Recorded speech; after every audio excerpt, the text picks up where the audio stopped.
इस रूए जमीन पर।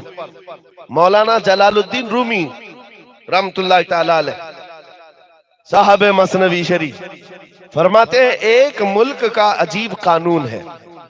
तवज्जो से सुनना, एक मुल्क है, उसका अजीब कानून है।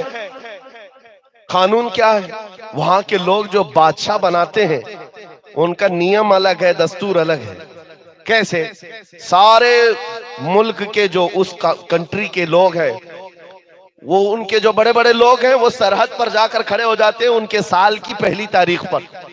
और जो बंदा उनकी सरहद में सबसे पहले दाखिल होता है फजर में, उसको ताज पहना देते, उसको बादशाह बना देते। बादशाह बना देते, उसको लेकर के आते हैं, लेकिन उसको पहले बताते हैं कि साहब हमारे मुल्क का नियम है, जो हमारी कंट्री में सबसे पहले इस तारीख को आता है, अजनबी, उनके गांव का नहीं, बाहर वाला, वो हमारा बादशाह होता है। और बादशाह पूछता है उसके बाद क्या करोगे? वो बताते भी हैं कि साल भर तक बादशाह बनाएंगे, बस साल भर के बाद ये तारीख जो आज हमने ताजपोशी की है, जब आएगी हम जंगल में ले जाकर दरिंदों के पास छोड़ कर आएंगे। मंजूर है तो बादशाह बनो, छोड़ करके आएंगे, ये भी पक्की बात है। हमेशा का नहीं बनाएंगे, एक साल बस। कौन एक साल की हुकूमत को छोड़ता है? यहाँ 4 दिन का कारपोरेटर नहीं छोड़ता।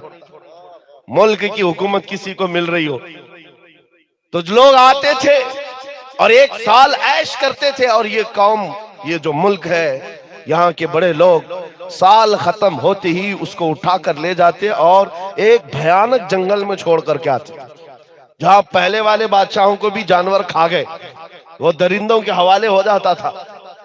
इसी तरह एक साल आया, इनका बादशाह छोड़ करके आ गए, नया बादशाह इनको चाहिए था। बॉर्डर पर जाकर खड़े हो गए, रात भर सरहद। सुबह जैसी हुई, देखा जो सबसे पहले दाखिल हो रहा है वो एक आलिम रब्बानी था। लोगों ने कहा आ जाइए हमारे बादशाह सलामत। उन्होंने कहा ये कैसे अचानक बादशाह, मैं नया आ रहा हूं। कहा हमारे मुल्क का ये नियम है, जो सबसे पहले इस तारीख में दाखिल होता है हम ताज पहनाते और बादशाह बनाते। तो उन्होंने कहा, पूछा फिर क्या होता है? कहा सारे इख्तियारात आपके, जैसा चलाना है मुल्क को चलाइए, फौज आपकी, पुलिस आपकी, सारा डिपार्टमेंट आपका। कहा फिर क्या होगा? कहा साल भर के बाद हम जंगल में ले जाकर छोड़ देंगे। साल खत्म होने के बाद बादशाह भी गई, मंजूर है तो आप बनिए, नहीं तो फिर दूसरे का इंतजार करेंगे। उस आलिम रब्बानी ने कहा मंजूर है, बन जाता हूं। ताज पहनाया, बादशाह बनाया और बड़े धूमधाम से उसको लाया और तख्त पर बिठाया और सारे कर्रों पर और शान के साथ फौज भी, वजारत भी, सब बट गई। सारी चाबियां खजाने की नए बादशाह के हाथ में। लेकिन ये नया बादशाह जो आया, इसने क्या किया? सबसे पहले दूसरे ही दिन कहा सारे मेरे बड़े वजीर शामिल सामने आ जाए। जब आए तो कहा मेरी ख्वाहिश है कि मैं वो जंगल देखना चाहता हूं जहां तुम छोड़ कर आते हो। साल भर के बाद जहां छोड़ करके आते हो वो जंगल मुझे पहले दिखाओ। बादशाह की ख्वाहिश है, एहतराम करना है, जो बादशाह कहेगा उस पर अमल करना है। ले गए लोग, जा करके देखा इस बादशाह ने तो भयानक जंगल था, बहुत सख्त तरीन जंगल है, कांटे भरा हुआ जंगल और पुराने बादशाहों की खोपड़ियां, हड्डियां पड़ी हुई हैं, दरिंदों की आवाजें आ रही। बादशाह वापस आया, आने के बाद उसने रात को बड़े बड़ी जो वजारतें थी, डिपार्टमेंट थे, उनको बुलाया और कहा मेरे महल से लेकर उस जंगल तक एक खूबसूरत रास्ता बनाओ।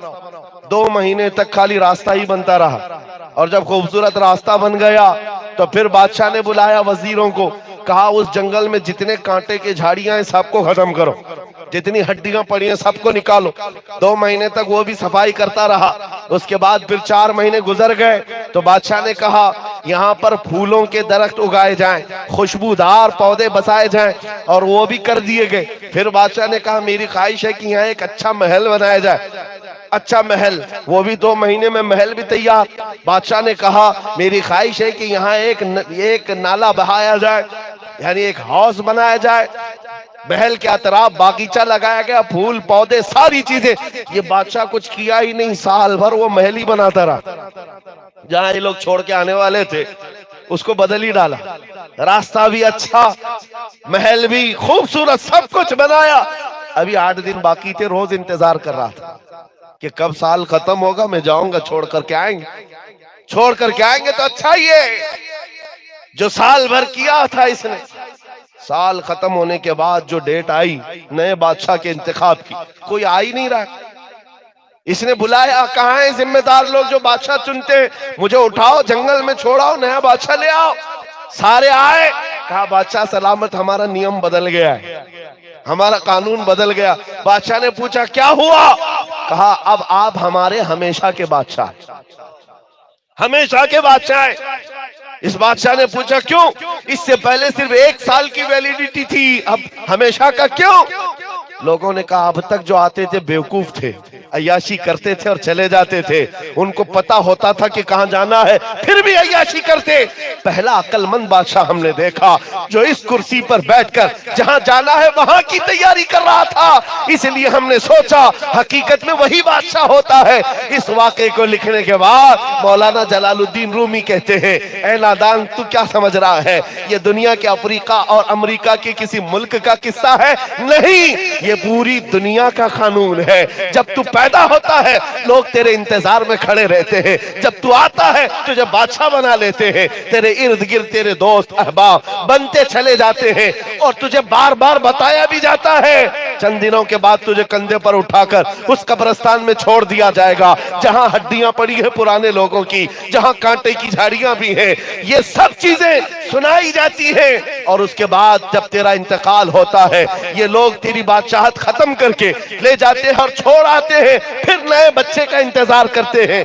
मौलाना रोम फरमाते हैं लेकिन इस रूए जमीन पर कुछ अक्लमंद बादशाह ऐसे भी आते हैं जो बादशाह बनकर जीते तो है लेकिन जब तक कुर्सी पर बैठे होते हैं वो अपने दुरूद सलाम से, अपने नमाज आमाल से, अपने जिक्र अस्कार से उस बाकी जाने वाली सरजमीन को तैयार कर रहे होते हैं और तैयार इतना कर चुके होते हैं कि कौम इनके इंतकाल के बाद इनको उठाकर दफन तो करती है, 800 साल गुजर जाए तब भी कौम कहती है राजा तो हमारा ख्वाजा ही। सुभान अल्लाह, सुभान अल्लाह, मरहबा, सुभान अल्लाह।